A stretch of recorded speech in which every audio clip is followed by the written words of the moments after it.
Hi everyone, I hope you're doing well. My name's Katie and today I'm going to be filming kind of a discussion video about Booktube and just something that's been on my mind lately, which is booktubers deciding to leave the community. And normally my Booktube discussion videos, I have a whole playlist of them on my channel. I have a playlist for my psychological thriller and horror books, a playlist for my psych pop videos, and then I have a playlist for Booktube discussions. And normally when I film these, they're very planned out and I definitely have a point I'm trying to make. And this video is not like that. This is just something that's been kind of on my mind, so this video is going to be kind of all over in stream of consciousness, so I apologize in advance. But although this is something that I've been thinking about for a while, the reason I decided to make this video was because I watched, it was Sam Thoughts on Tome's video on, what was it called? It was like how Booktube tags are dying out, and I totally agree with everything she says in that video. But in it, she mentions kind of people leaving the community, not specifically, I'm obviously not going to be naming names either, but I kind of wanted to talk about reasons why I've seen people leave the community over the years and any kind of advice I can offer. And of course, I just want to say up front, if I'm offering any advice, you don't have to take it. I'm not like the most successful booktuber by any means. You know, I'm not the orb of booktube knowledge or anything like that, but I've been on Booktube for a super long time, so I just wanted to kind of share my opinion on this. So with being on Booktube for so long, I've probably seen maybe like 30 or 40 Booktube channels that I really loved have their, you know, booktubers who run them decide to leave the community. And I do want to say first that there's nothing wrong with that. And I think sometimes, unfortunately, booktubers feel a lot of pressure to stay within the community even if they've lost their love for it. Just because when you think about it, and this doesn't just go for Booktube, it goes for YouTube overall, our videos, even though for 99.9% of us this is a hobby and it's not our full-time job, it's not our full-time income by any means, even though it is a hobby, you can't necessarily compare it to something like scrapbooking or knitting because it is a hobby that does come with a certain amount of pressure. You know, my mom loves decorating the house, that's definitely her hobby, and you know, doing craft projects and stuff like that, but no one's waiting for her to complete a craft project. But sometimes if you're a booktuber, people are waiting for you week to week to post a video, and if you don't, you feel guilty. And so making Booktube or just YouTube videos overall, even though it is a hobby, I can understand why people sometimes just do feel this pressure. And there are definitely booktubers who I think, regardless of the pressure, just fall out of love with it, and I think that is totally fine, and no one should ever feel pressured to keep making videos if their just heart isn't in it. So now I want to go back to this topic of people leaving the community because they feel this immense pressure to make videos and pressure to kind of live up to the expectations that are there, because I have over the years seen a lot of booktubers leave because they feel this kind of burnout. You know, they're within the community for six months to a year, and then just this coupled with things that are going on in their life, it just becomes too much. Now there are some instances where I completely understand there is no possible way that it can be overcome, and I'm sure for all of us, including myself, there is going to come a time when there just isn't time to make Booktube videos, or something happens where we're just not in a place to make them anymore. However, I think if the issue you're feeling is just pressure to make videos and like you don't have time and stress, I think I have some small pieces of advice I could offer, and these are kind of psychological tricks that I play on myself so that I don't get stressed. For my overarching piece of advice, I know at least for me, and I hope this doesn't come across sounding terrible, but as much as I love Booktube and I love the conversations that I have, and I really love this as a hobby, to a certain extent, I don't let myself care about a lot of aspects. For example, if I post a book on Goodreads and say that I'm currently reading it and then I decide that I'm going to DNF it, I do not even let myself for a fraction of a second get stressed out about that. I just remind myself this is a hobby. I also used to get super stressed about responding to every single comment, so to kind of rectify that, I turned off that little option on my Google account where I would get notified every single time there was a comment. I shut that off and I just told myself on my newest video I'll respond to as many comments as possible,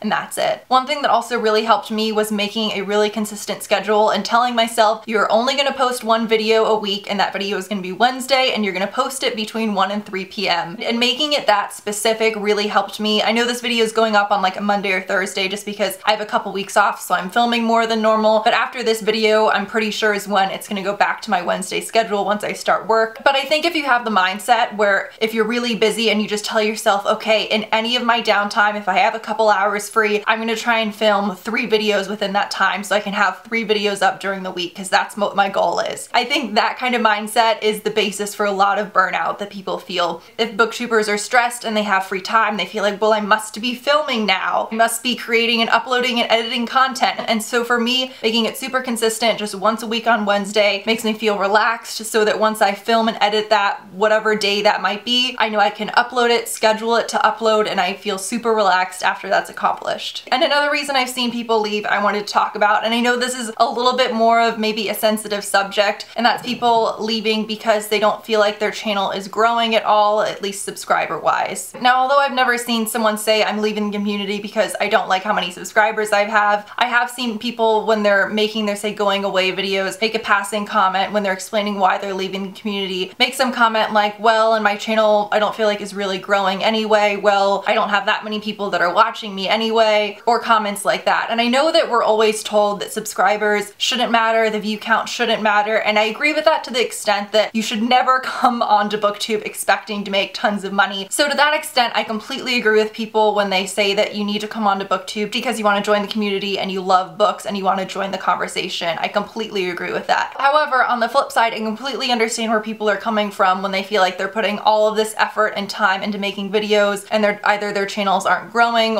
and they feel that barely anyone's watching and therefore there's very little kind of conversation on their channel. So the main advice I would give, and again, I'm not a huge Booktube channel, so you can look for advice elsewhere, but I think what's kind of helped my channel in that sense and why I've kind of like stayed consistent with growing over time, even though there has been that issue with the algorithm within the past like 6 months to a year, and I've heard other booktubers talk about it and I agree, it just feels like we're all losing a lot of subscribers lately. But that aside, I think the thing that's helped my channel is that I always try, and this is maybe me putting on like my studying psychology hat, but I try and put myself in the mindset of just the average person who likes watching booktube videos, and I pretend I don't know anything about my channel, and would I, if I came across my channel, want to watch my video or subscribe. And I know that might sound really weird, but I guess what I mean by that is just pretend you're on YouTube and you're watching a booktuber you really like. Off to the side, there are going to be those recommended videos that are also booktube videos, maybe people you haven't heard of. So if you're seeing those videos just kind of casually out of the corner of your eye, you're likely going to click on the one that's very obviously a booktube video and you can clearly see what it's about. So your eye's going to be drawn to the ones that are kind of bright and engaging, maybe with bold text. You can clearly see the person and the book they're holding or the books in the background. So even kind of subconsciously when the person's watching their video they intended to watch off to the side, they might come across your video and see it and think, oh, that is a booktuber, I might want to click on that video. So I think if you're trying to grow your channel, obviously maintain your integrity, only make videos about things that you personally want to talk about, but doing little things like using free software like Ribbit, that's what I use to edit your thumbnails to make them really kind of bright and engaging. It does, I think, really help in the long run. And again, I'm not saying you should join the community to gain subscribers, but I do think it's kind of disingenuous to say that like, oh, if you only have a handful of subscribers after 5 years, you should be happy with that. It's understandable that people want their channels to grow over time. So those are my thoughts on kind of people in general leaving the community. I would be super interested to hear what you guys have to say. It's not that I've also seen a ton of people leave recently. It kind of, at least in my mind, in the time I've been here, it seems like it kind of happens in waves. And I would also be really curious to hear from you guys, what can we do to make the community more welcoming, to reduce the stress levels that maybe some people feel about the community? Because overall, even though I do think the community is really positive, there's always room for growth and improvement. So I hope you guys enjoyed this video. Again, please let me know your thoughts down below and I will see you guys soon. Bye.